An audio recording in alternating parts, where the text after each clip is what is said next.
好，来继续来看这个疫情嘛，冲击到种花的农民。嘉义县政府用实际行动，帮忙大拿的花农度过着产业的危机，特别甲大拿的妇女团体连续来举办着进行花卉 DIY 停花农的活动。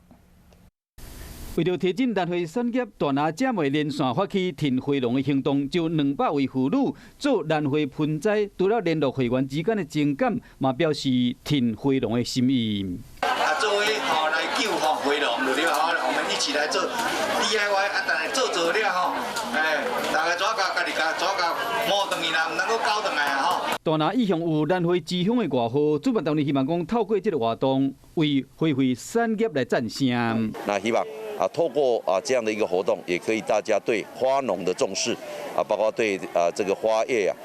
这个疫情产生的危机大家有所认识哈。兰花产业伫即摆疫情风暴中，冒受到重伤。透过政府甲民间单位合作，希望讲会使对花农尽一份心力，以实际行动帮助大拿的花农度过产业的危机。